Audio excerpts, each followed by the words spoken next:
Welcome, everybody, to those joining us in the audience as well as those joining us online. I'm going to call this meeting to order at 6:30 p.m. This is a public meeting regarding an application to extend a temporary use bylaw. Declaration of pecuniary interest. Do any members of council wish to make a declaration at this time? Seeing none, should you notice a declaration as time goes on, just please state the order and fill the paperwork out with the clerk. Thank you.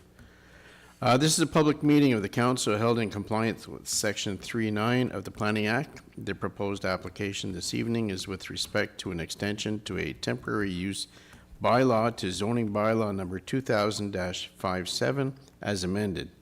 The application that is subject to the public hearing this evening is municipally known as 2057 Old Fort Road.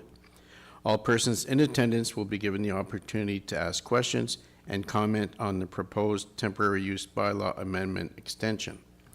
Any person who did not receive notice of the public meeting and requires notice of the passage of the bylaw regarding the application should leave their name and address with the clerk. The public meeting is required under the Planning Act where council will consider and hear arguments on the proposal. This is an opportunity for council to hear from residents who wish to express their comments and/or concerns on the proposed land use changes. At the conclusion of the public meeting, the council will reconvene into its regular session and no further opportunity for public comment will be provided on the application. The application before us will not be voted on tonight by council. A recommendation report will be presented to the council from staff at an upcoming committee of the whole meeting after consideration of input. In accordance with the Planning Act, if a person or public body does not provide comments at the public meeting or a written submission prior to the final council decision, the Ontario Land Tribunal may, on an appeal, dismiss the appeal on the basis that no concerns were raised during the public process. If you have concerns or comments regarding the application, they should be expressed at this evening. For those present, if you wish to receive a notice of passing of the proposed extension of the temporary zoning bylaw, you should leave your name, address, and email address with the Township Planning Department. This can be done by emailing the Planning Department at planning@tay.ca or by calling 705-534-7248, extension 220. We'll start off with a presentation by the Township staff. Would the Manager of Planning please describe the proposed application? Mr. Wetherill. Thank you, Chair. This is a public meeting for 2057 Old Fort Road, file number 2026, zoning bylaw amendment 02. The public meeting is required under the Planning Act for applications for temporary zoning bylaw amendments or for an extension to a temporary zoning bylaw amendment. This meeting provides an opportunity to provide written comments to be received as well as to receive oral comments as part of the public meeting tonight. Notice of the public meeting was issued on August 6, 2026 to all landowners within 120 meters of the subject lands, as well as having the applicant post a notice sign on the subject as required under the Planning Act. The purpose of the temporary use bylaw is to use a portion of the property at 2057 Old Fort Road for the purpose of conducting a sawmill business, which consists of vehicle and equipment storage, firewood splitting, storage of logs, and wood chips. The applicants have requested that the extension of the temporary use bylaw be permitted for a period of up to 18 months. The previous approval, which was granted by this council, was for a term of 2 years. Subject lands is 2057, just on the east side of Old Fort Road, just south of Windermere subdivision, just south of the Township Fire Hall. Air photo taken from 2025 shows an existing single-family dwelling on the north side of the property. On the south side is where the current location of the sawmill business is occurring. As you can see, there's some temporary storage buildings and some machinery located in the parking lot there. They have their own private driveway there, so the driveway is separate from the entity of the dwelling. Surrounding uses include residential dwellings to the north and south of the subject lands, as well as a residential dwelling with a tree service on the west side of Old Fort Road. Mixed use there. Site plan that was submitted, that was actually approved by council back 2 years ago. is the area highlighted in gray or shaded in gray, with the wetland and woodland buffer of 10 meters on the east, as well as a 20-meter buffer to the south. This was approved by council 2 years ago. The 20-meter buffer was a recommendation from MECP as part of our pre-con meeting. The 10-meter buffer was recommended by the environmental impact study that was completed as part of the application in 2023. Property description, frontage. Property has a frontage of 152.4 square meters or 500 feet. It has a lot area of 1.04 hectares or 2.5 acres. Official plan designation is rural with environmentally protection 1 located outside of the property or adjacent to the subject lands.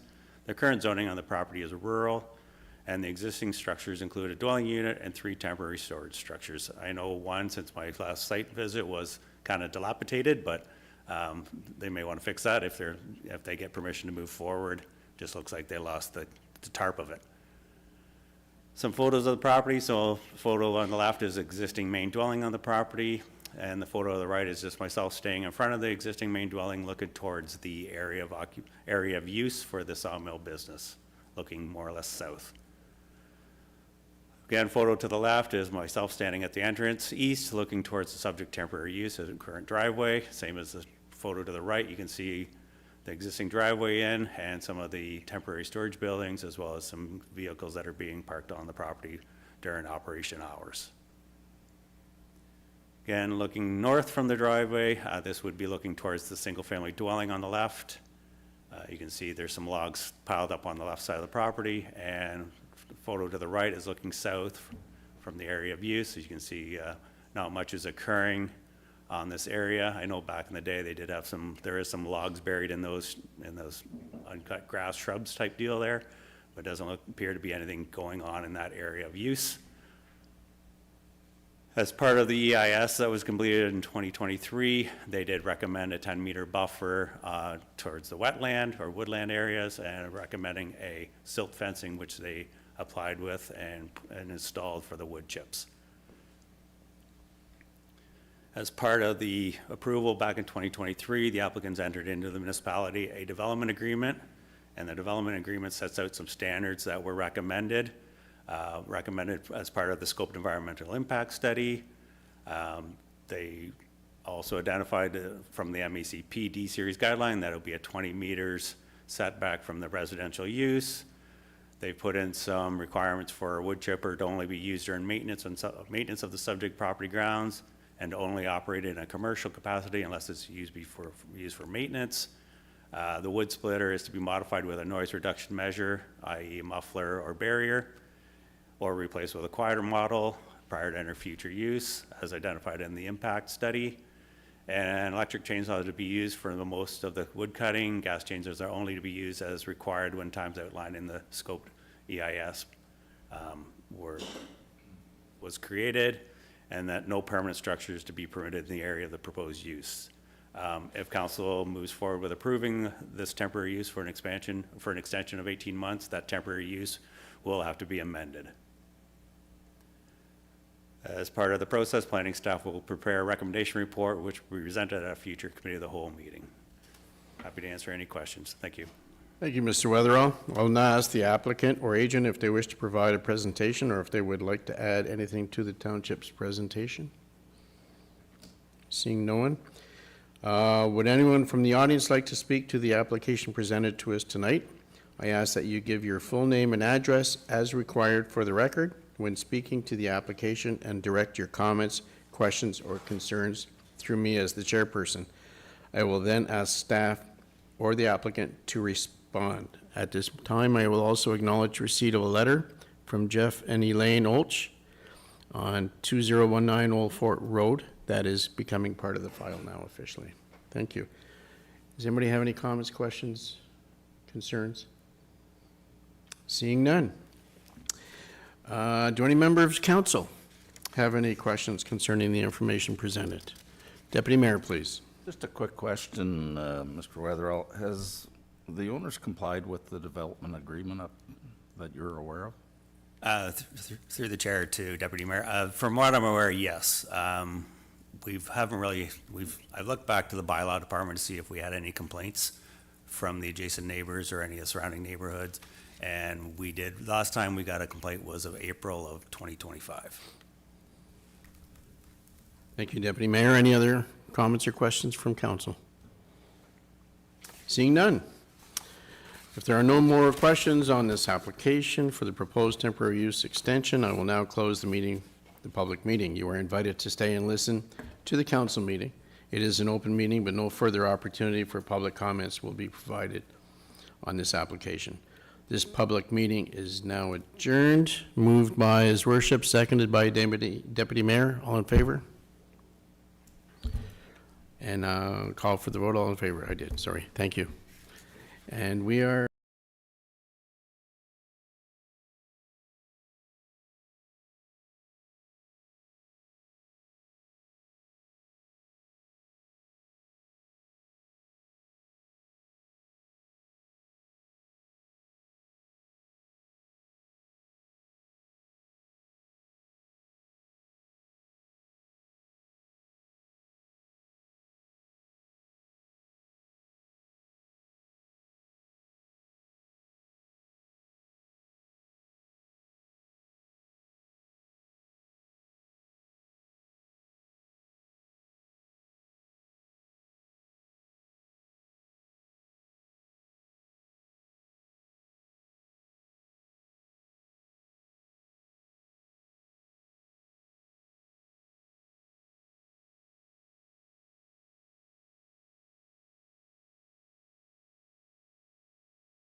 Good evening, council, staff, those joining us on YouTube. I'd like to call this regular council meeting to order.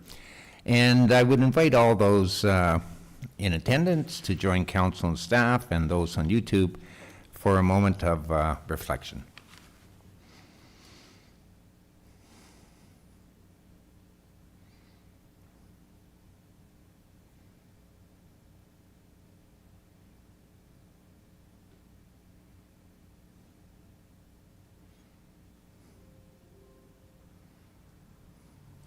Thank you, everyone. That brings us to item 3, the approval of the agenda. I have a motion that reads that the council meeting agenda for August 26, 2026 be approved. Mover and seconder, Councillor LaChapelle and Councillor Bumstead, all in favor? That is carried. Thank you. Disclosure of interest. Any declarations at this point? Seeing none, as we move through the agenda, should you recognize an interest, please state the general nature thereof and fill out the required paperwork with our clerk as soon as you're able to following this evening's meeting. Presentations and delegations, we have none this evening. And that brings us to item 6, our consent list. I have a motion.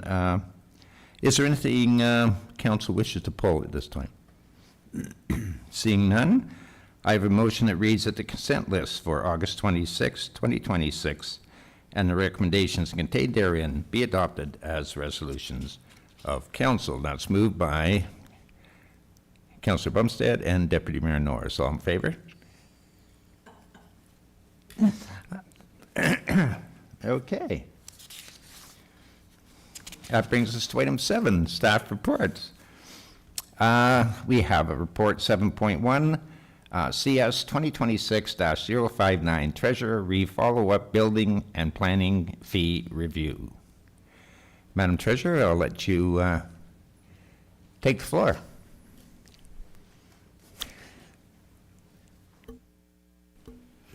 Thank you, through the chair to council.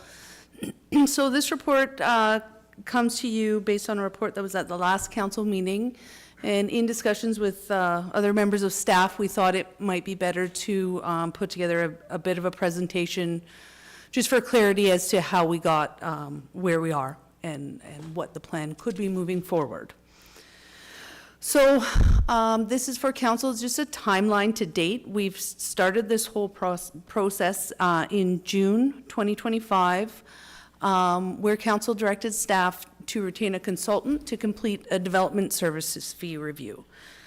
May 27th, 2026, Hemson Consulting delegated to council with the initial findings of what full cost recovery of fees for building and planning services would look like. From that presentation, council directed staff to come back with a report regarding the proposed options for the development services fee review. July 22nd, CS 2026-056 was presented to council outlining various different methodologies for possible fee increases. And from that report, it brings us to where we are today, which is the report that was included with the agenda outlining the benchmarking rates and forecasting indexing values. So we'll get into the building services. The Building Code Act provides the municipal council has the authority to pass a bylaw prescribing building permit fees, and the total amount of the fees collected through this must not exceed the municipality's anticipated reasonable costs, meaning the municipality can't use building permit fees as a revenue stream to reduce general taxation. And with that, the comparison analysis you will see is comparing a standard residential build among comparator municipalities, because many municipalities have different permit fee minimums and structures that comparing them on a per square foot or per square meter rate was found to be very inconsistent, and the data wasn't valuable to council for decision making. And then just to note, Schedule 2 contained with the report outlines a full scope of the building fee schedule in greater detail, which includes rates with forecasted CPI values. So to start, this is where we currently are. Tay Townships for the sample residential development is $3,874. And then the municipal comparator, the highest would be Oro Medonte, and the lowest is Springwater. So with the benchmarking analysis, on the May 27th meeting, council did select the 6 comparators that are used within this analysis. The benchmarking was done based on the sample detached residential structure and comparing how that full building permit price compares to the other municipalities. And with that, it was found that Tay Township's current rate was 16.7% lower than the average full building permit fee for all of the comparators. Thus, the methodology was the current fee structure was increased by 16.7%. So with that, these numbers council would have seen before. The proposed 2026 rate for Tay Township would be $4,521, which would put us right in the middle of the pack, with Oro still being the highest and Springwater the lowest. And Tiny would be the only municipality above us. Then just notes, July 22nd, the comparators were the ones that council selected, which that fee resulted was a 16.7% increase. Council did express concerns regarding the potential negative impact the increased fees could have on development activities, maintaining competitiveness with neighboring municipalities, contributing to housing affordability issues, and the economic pressures that residents and builders are facing. Staff reviewed the data and did note that Oro Medonte was an outlier in the comparator group by a fair amount. So removing Oro Medonte as a comparator would result in a calculated benchmark increase of 7.33% to Tay Township's current fee. And that would look like this. Tiny would then, because Oro is not included in this analysis, Tiny would be the highest with $4,554. And Tay would be $4,158. So right in the middle of those remaining comparators. And the increase due to the benchmarking for the 2026 rates would be $284 on a sample residential build. So then when we look at forecasting, the original report was proposing that the third quarter CPI annual rate be used to increase year over year. And this chart sort of highlights what the comparator municipalities are doing. We are the only one that doesn't have an annual indexing provision. There is kind of an all over the map as to some are using a prescribed rate of 2.25 or 3%, and some were up theirs initially by 5% and then 3% after that, and then additionally others are tying their increases to the non-residential construction price index or to CPI. So for the purpose of the forecasted analysis, in the rightmost column are the values that have been used to forecast. For Tay Township, we used the June CPI value, which was the latest available, which was 2.8%. So this graph sort of highlights where they would, all the potentials would be. The top one highlighted in red is the original benchmark rate with a 2.8% increase for inflation, which would put the permit value up to $4,648. The middle highlighted one in red is the modified, so the removal of Oro Medonte with a 2.8% increase. And then the lowest highlighted one is where Tay currently is at $3,874. And if you look at the chart, the green is the existing permit rate. The orange is the increase relating to the benchmarking data. Or sorry, the orange is the increase for benchmarking, and then the pink that's kind of on every line is the forecasting index that we've attempted to provide sort of clarity to council by adding it to every municipality. So then, in summary, this is just the three TAY options that are being presented with estimated indexing.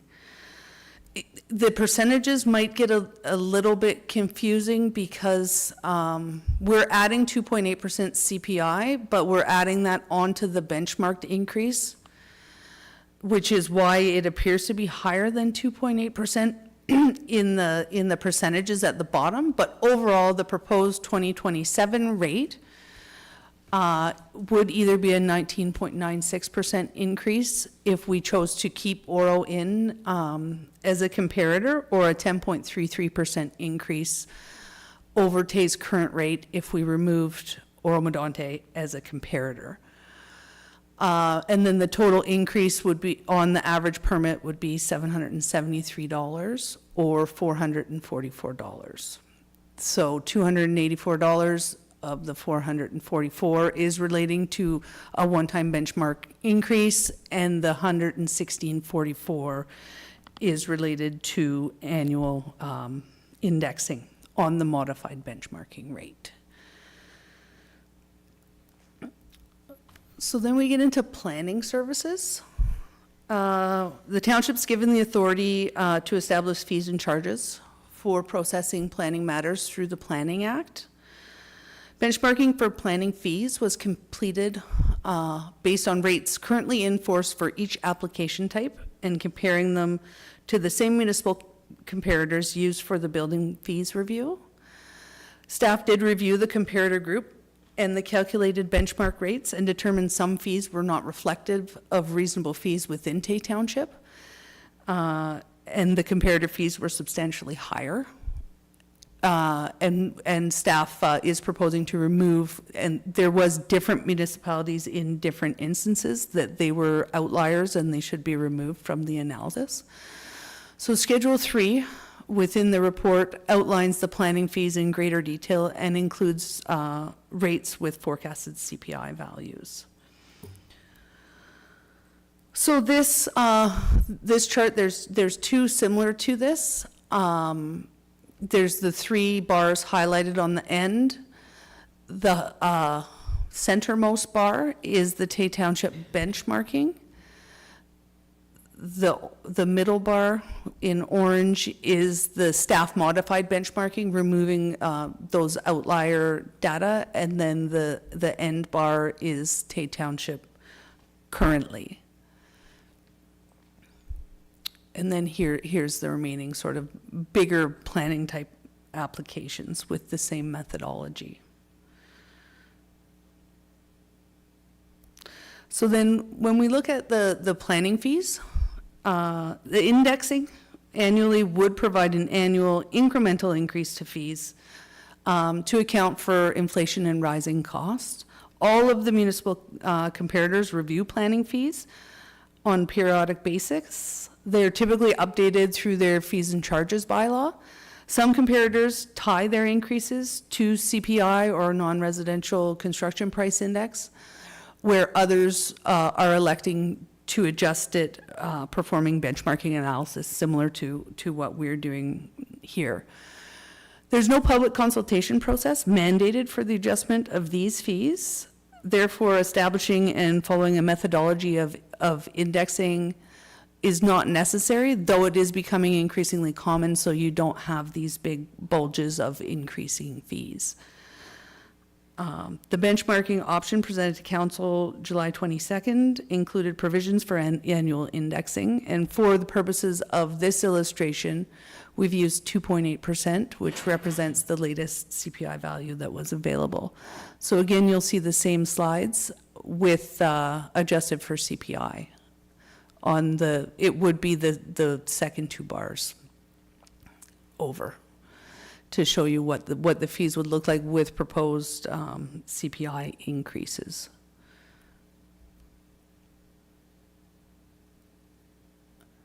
And these are the remaining ones. So some of them are a higher jump compared to what we currently have, but some are not far off what many surrounding municipalities have.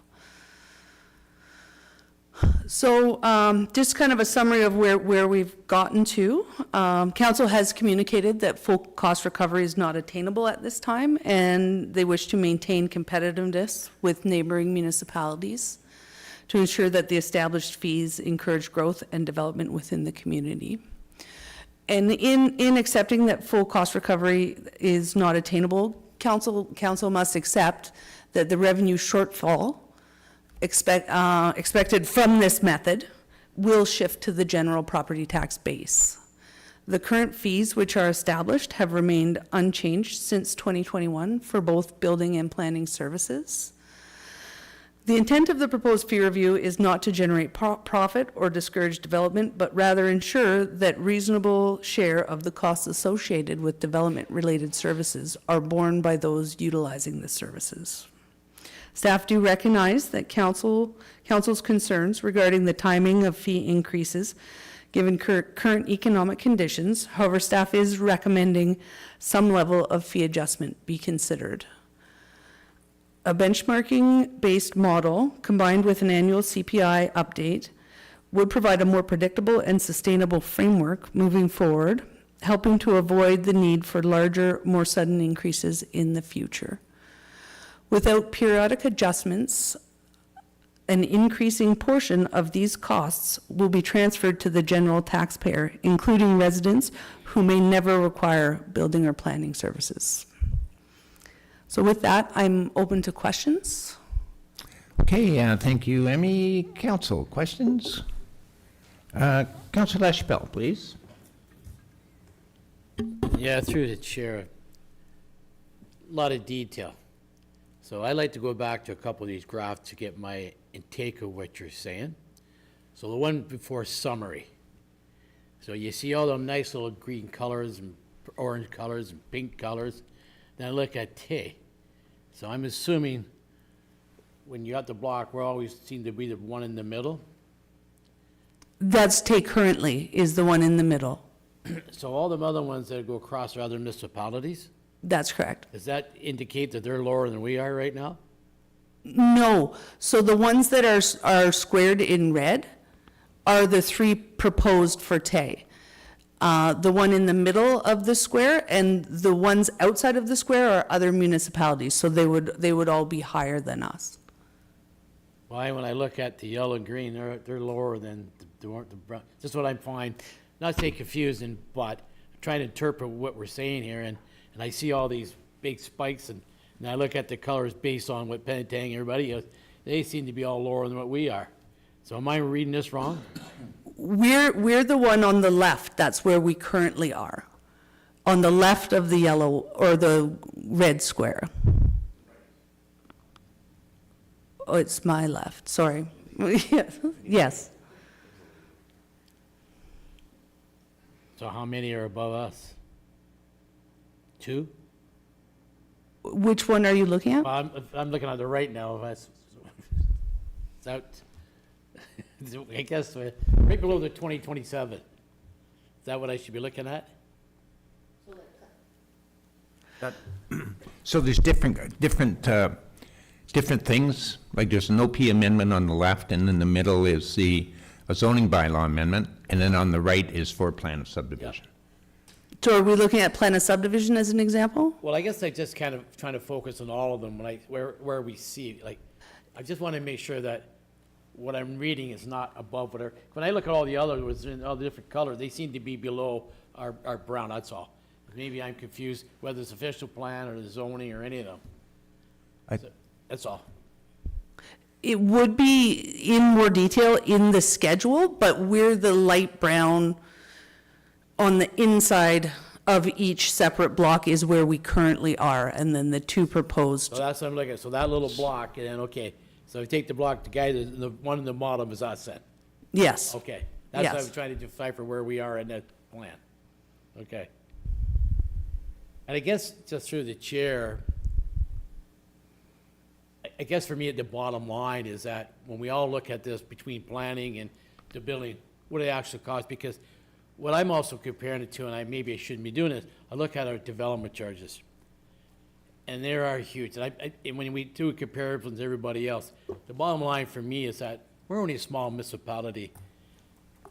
Victoria Harbor, I don't know, and I was built on the planning department, because we didn't have us, and we wouldn't all be sitting here. And we didn't do that. I understand the intent. I'm just having a hard time with the reasoning why we have to do it at this point.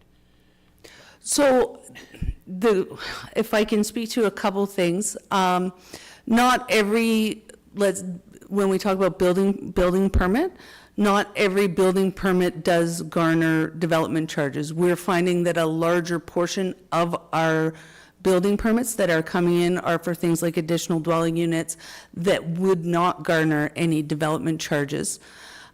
The building department currently in the budget is being budgeted as cost recovery, and we can no longer do that in the budgets moving forward, which means there is a direct tax impact to every taxpayer by not doing anything about the fees. And through the chair to respond, and I understand that the thinking, the logic part of that, but once again, I just look at the big plan, the big picture of these costs. And when I look around, development's important to us, that's all. We got a sewage plant that we're gonna spend all this money on. And when I start adding up these things, it becomes difficult for people to focus in here. And maybe I'm wrong on that part, but this is what gets me. I don't wanna all of a sudden stop the movement of building based on costing. And I guess the bottom line for me at the end of it, I mean, what is that number that we seek? And I like the 2.5, but I want to see the dollar value that between all of them, that it may mean $1,000 to a permit for planning and building, and maybe that's livable, but I'm just trying to digest, spent all last night trying to figure this all out last night, but this is my thing. What is the bottom line dollar value that we see that's going to be opposed between the two of them on an individual that's coming in and building a new house? I would have to defer to the manager of building or planning because I'm not sure what applications and fees, and if it is generic that we can say they would require a zoning bylaw amendment and they would require a minor variance, then they would require a building permit. Yeah. We can't say that everyone Yeah, and I agree. can be painted with the same brush to give a dollar figure. I don't, unless you guys have anything to add. Go ahead. Yeah, okay. Anyone else? Councillor Raymond, please. Go ahead, Councillor Bumstead, sorry. Through the chair. Emmy, you mentioned that Tay was 16.7% lower than average. That's correct. So currently, we're lower than the other municipalities? Yeah, we're lower than the average. If we take the average, removing Tay out, so the 16.7% was including Oro, which is kind of an outlier. Our fees were 16.7% lower than the average of the fees. All right, thank you. Good, Councillor. Councillor Raymond. Thank you, Your Worship, through the chair. I went through all this and I tried to look at it from different perspectives. One of the ones that struck me was if somebody was held up doing a new development in Grandview Beach, Paradise Point, they're going to be impacted by this, and it's not because they haven't tried to start planning and building. We are stopping them by virtue of this lottery. We've only released 17, I think, of 90 some odd eligible lots. Now, I'm wondering, insofar as just that portion, if we could suspend the indexing or suspend any kind of increase on just one, the removal of the holding provision, because it's an automatic for just those properties. It's not a hard thing for us to keep track of. The only thing, and this goes back, but it's not us stopping them. they stopped themselves several years ago when they could have had a 75% subsidy for both water and sewer. And a large group of those people made presentations in front of the Ontario Municipal Board, and I attended all the meetings. And one of the things that they said is they don't care, they didn't want to build anymore, they're happy where they are. So I think what we're actually doing is trying to help them now, but I don't think any additional assistance is warranted, in my opinion. Yeah. But that's up to council. All right, follow-up. So if, just so I can make sure I understand this, so if you didn't win in the lottery, but you are planning to make a move, and we start putting our increases up on those lots, your land value's already increased once we started opening building, so there's an additional cost to buy the land. Now, some of our DC charges will be impacting them, and now we're gonna increase the hold. It's just becoming a more, in my opinion, a bit more of a deferral against building. Yeah, That's all I'm saying. Yep, and that's something that was tried to be explained to them during the hearing, but nobody wanted to build. And I realize that there's probably different people there now but that's the position that we're in, right? It's not our fault where we are. I just want to go on record as saying, I'm not happy about that aspect of it because, I realize they're victims of circumstance, but at the end of the day, I'm not, but if I was a property owner. Yeah, but the victims, let's not make the victims the whole township. Yeah, sorry, wrong word. I didn't mean. For the decision that they made. I was just looking at removal of holding provision, which just doesn't take a lot of work or effort, if I'm understanding this right. So it's more a function of a cleric than anything else. Anyway, I just wanted to voice my opinion on that aspect. Thank you. Is that something, If I may, through the chair, the staff proposed benchmarking analysis for planning fees did have a $500 credit for, I believe it was Port McNichol? For Grandview Beach, Paradise Point, which would put it closer to what it is. It wasn't going to be a credit of 50%. That would not be indexed as sort of a credit because they are routine in nature, and it was so it is included in the proposed fee structure. So if I may, just final follow-up. Yeah, So if I understand what you're saying, then it would be a nominal increase, if you wish, That's correct. as opposed to removal of a hold anywhere else in our township that's Yeah, not impacted. yeah. Okay, I can live with that. We're meeting them halfway. Thank you, Your Worship. okay, Thank you. thanks, Councilor Roon. Sorry, Mr. Weatherall, I thought you had your hand up. Deputy Mayor? Your Worship, it's just a quick observation to do with Oro-Medonte. They just did this study in 2025 versus the other municipalities that are back in 21, 22. But back then, they had actually included a CPI indexing, which has kept them above. But we never did when we relooked at ours. Now, saying that, had we gone with a 2.5, we wouldn't have been at these increases. But the question being, it's every 5 years that we relook at these fees? Can do Or whatever no? you want. There is no legislative Yeah, you can do timeframe. whatever you want, yeah. Councilor Armagh, please. Thank you, through the chair. I just wanted to ask, do you know how much of a direct tax impact it would have on residents if if it wasn't full cost recovery? It would be close to 0.75% tax increase. Okay, thank you. Just from my perspective, I think for sure we should be looking at indexing, because I think that's why we find ourselves where we're at now. Benchmarking, I think I'm fine with the mid one, with Oro-Medonte out and doing it that way. Then we're very close to our neighbors. Yeah, And as was mentioned, the thing that still bothers me too is the amount of our DCAs compared to our neighbors. And I still don't quite know how come that they're so high here compared to, say, Midland or Penetanguishene, or even Tiny? So that hits us as well. But I think this is a good saw-off, and it does take some of the burden off those not using the system for whatever.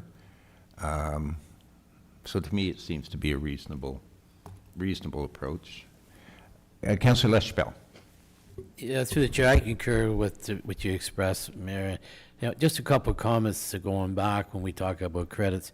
I'd be curious, I'm a little apprehensive about that because we have stopped building in Victoria Harbor because the sewage plant a year and a half ago. Do they get a credit? You know what I mean? I'm just wondering why we're picking spots. I just find it's a dangerous thing to look at.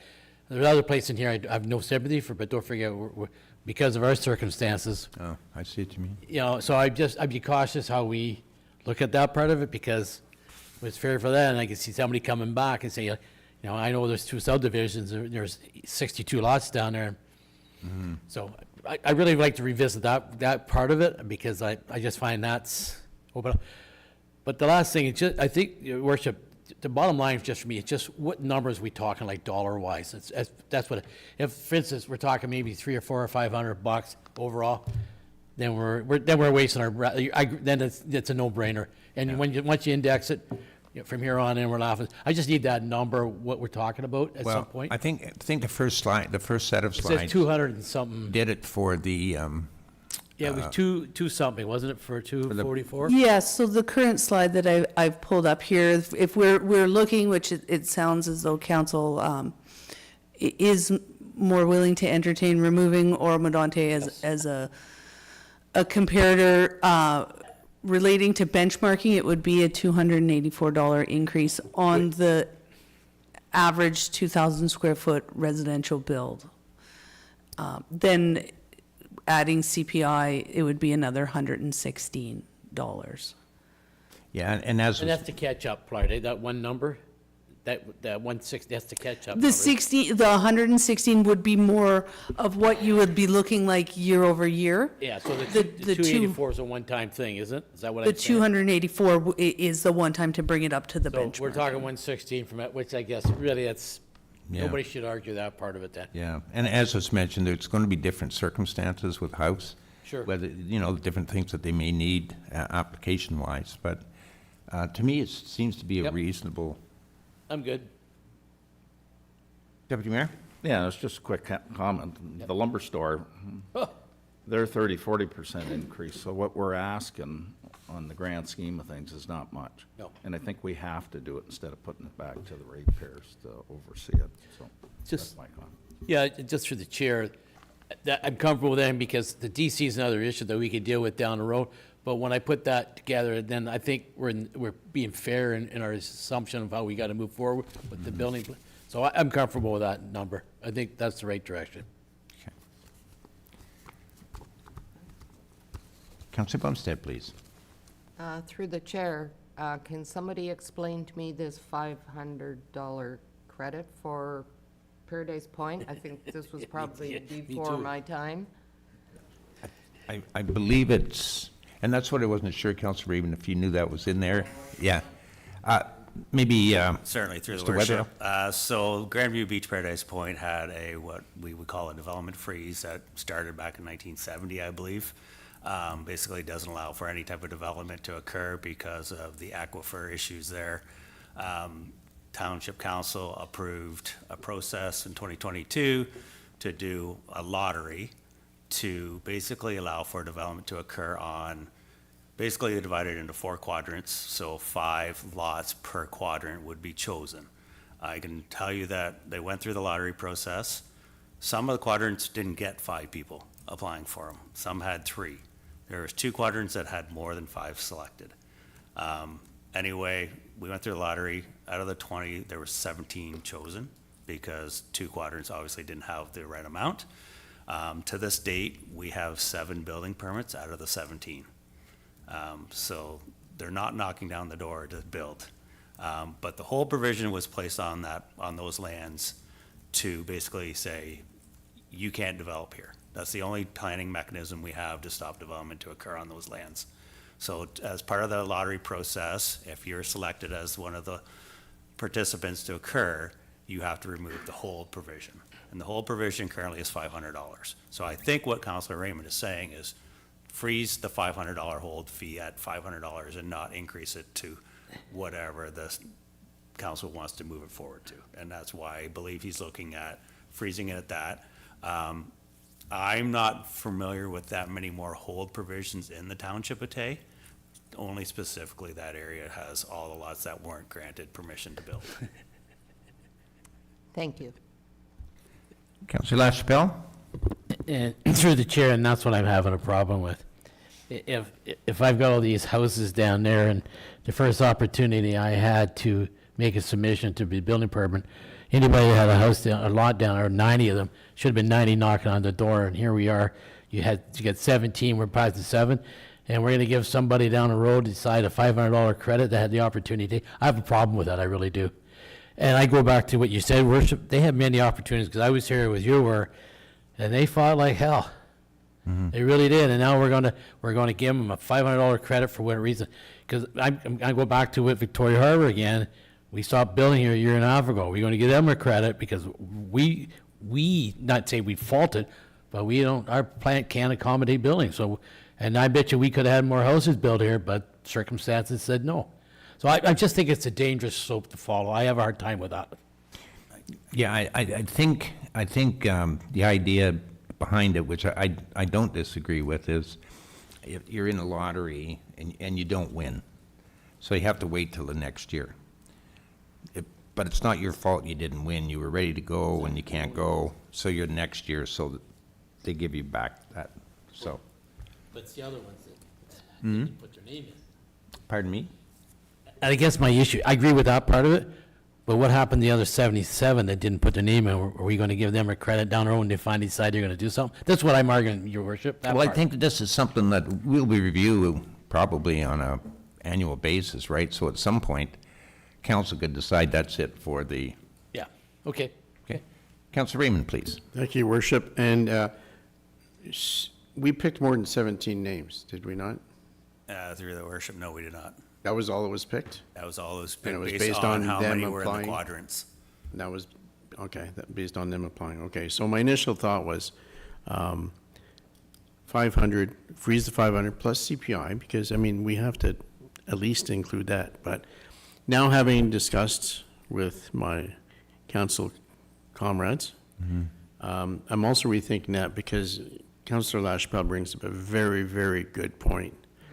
And this is one of those scenarios I always try and warn against, which is, you know, watch out about setting precedents that you have to apply. So any decision you make, you have to really consider it system-wide. So if we start looking at Victoria Harbor, I mean, when does it end? You know, so I'm not as strong for that, but I understand we'll be doing a final vote once the public meeting is held. Anyway, we can just, or maybe next council can discuss it then. Good, thank you. Good, everyone? Okay.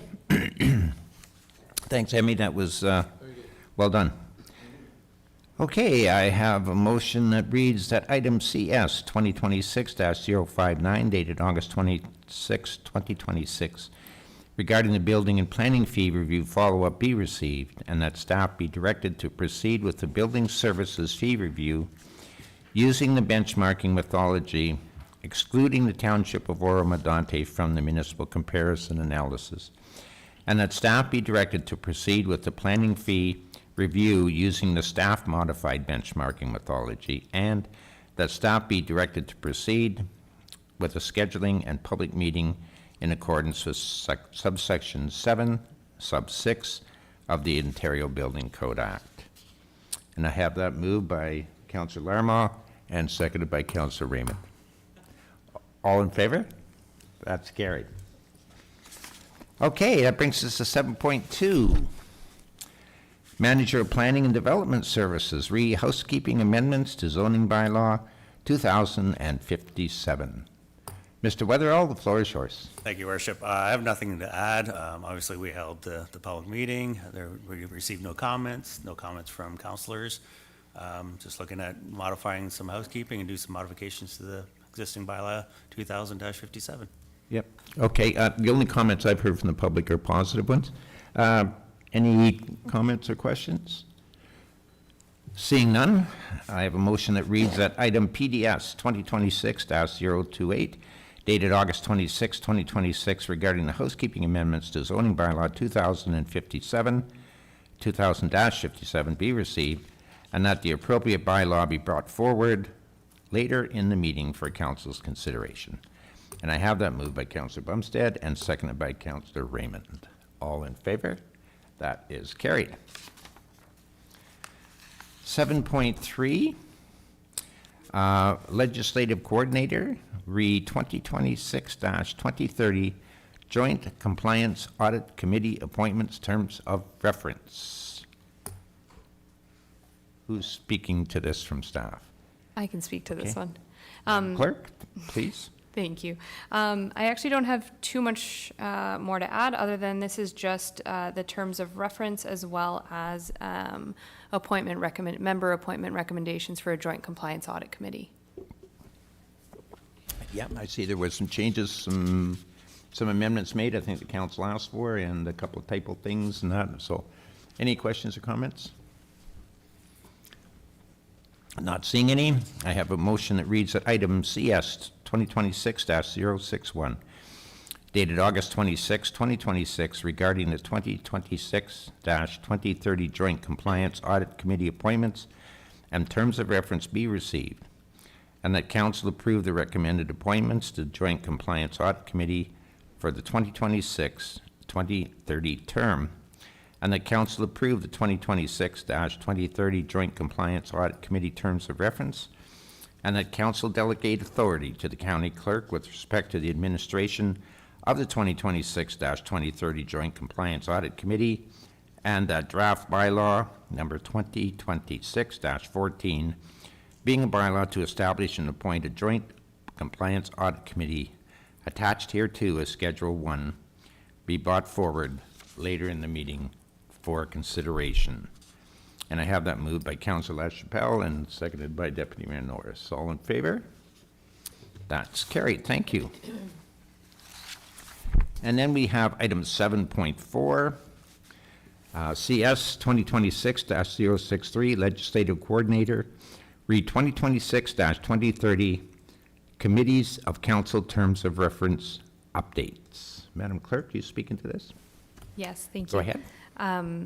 Thank you, through you. So this is just the proposed updates to all of our in-house committees of council terms of reference for the 2026-2030 term. Again, there were some changes, some minor changes. Any concerns or questions on that? Councilor Raymond, please. Thank you. Through the chair, I'm just curious, I guess, are we going to be sort of monitoring this, or will the chair of that committee be reporting when someone is absent 3 times in a row? So it would be up to the staff resource.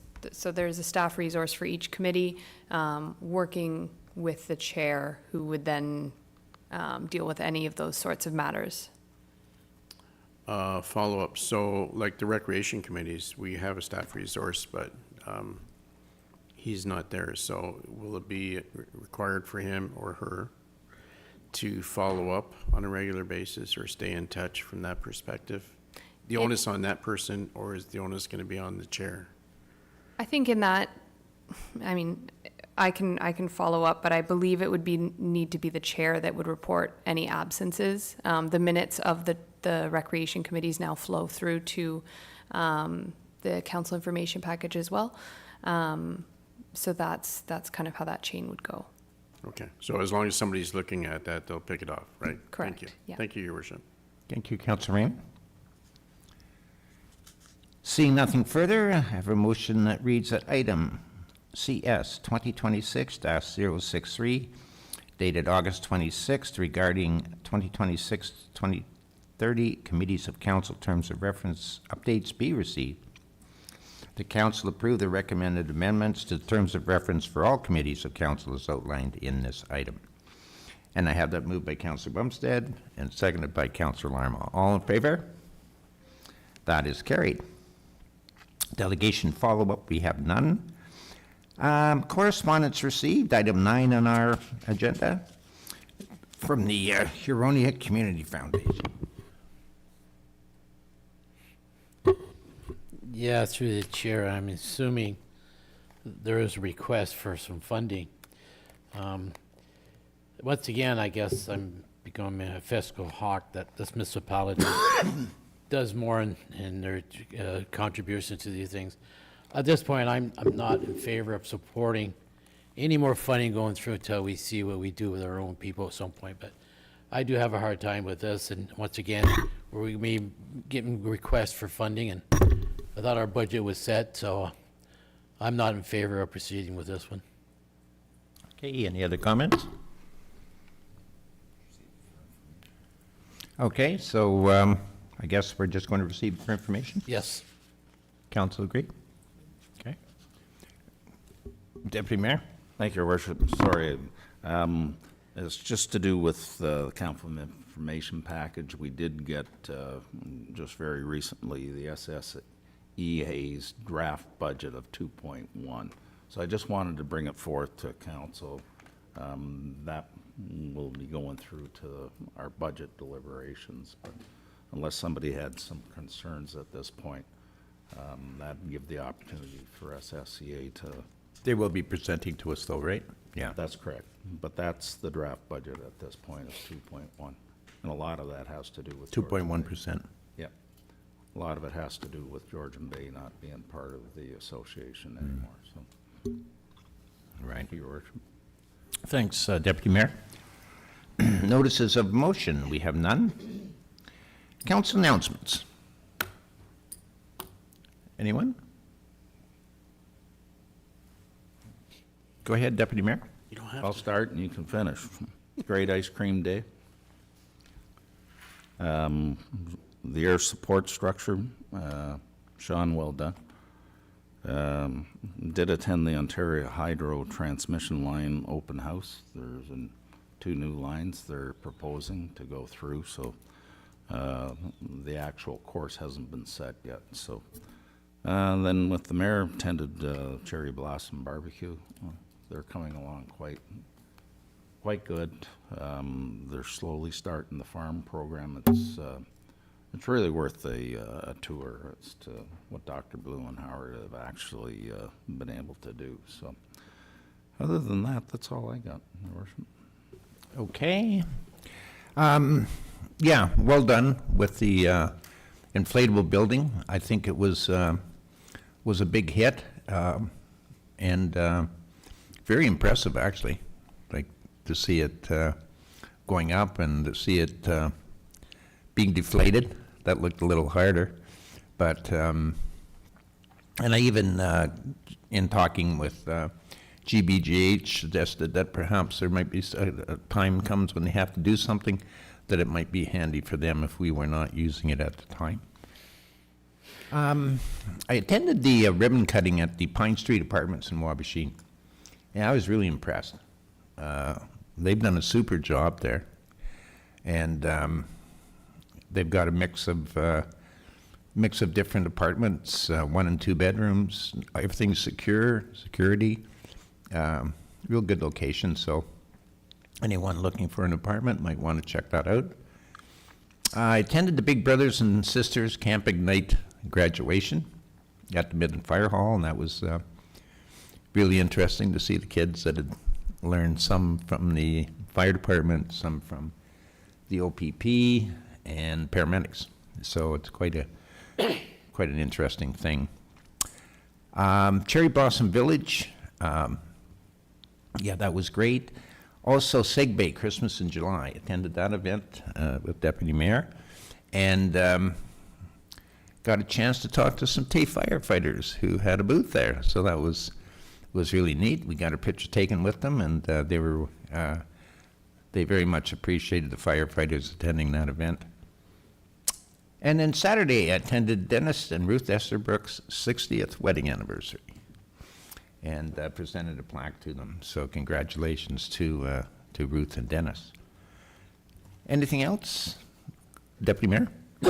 Sorry, Your Worship, and I did forget, and I had all kinds of residents have passed on very positive comments to do with staff. So with the senior leadership team here, do make sure you pass on our appreciation on behalf of the residents, whether it's inside or out.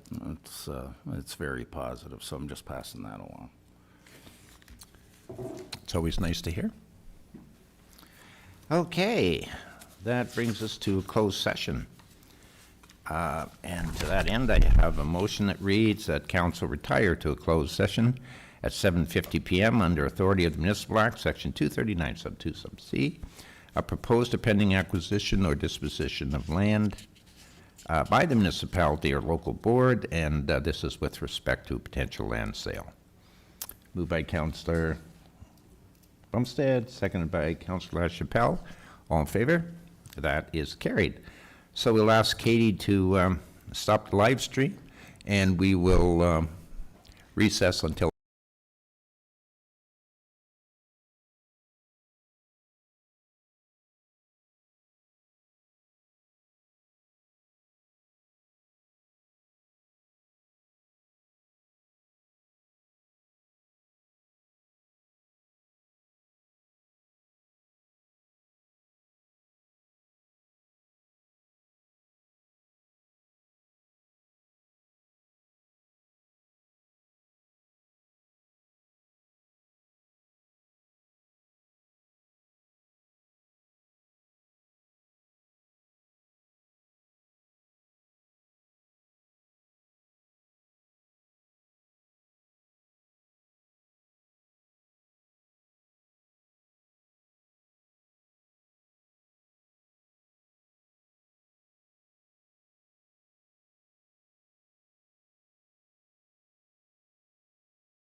Okay, we are back from our closed session.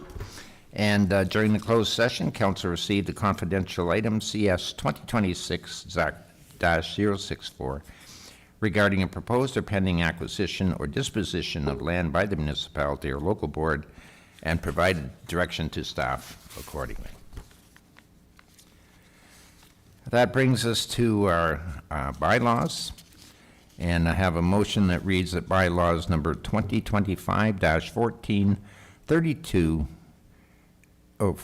we got 2025-14, 2026-32, and 2026-33 be enacted as bylaws of the Township of Tay, and I have that moved by Councilor Raymond and seconded by Deputy Mayor Norris. Just,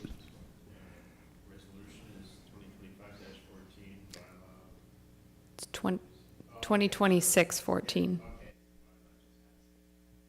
yeah, there's a 25 in there, yeah. All in favor? That is carried. Confirmation bylaw, bylaw number 2026-31, being a bylaw to adopt the proceedings of the August 26, 2026 council meeting, be enacted as a bylaw of the Township of Tay. I have that moved by Councillor LaChapelle and seconded by Councillor Raymond. All in favor? That's carried. That brings us to our adjournment.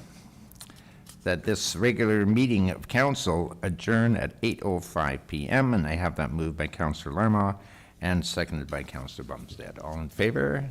That is carried. Thank you, staff. Thank you, council. Have a good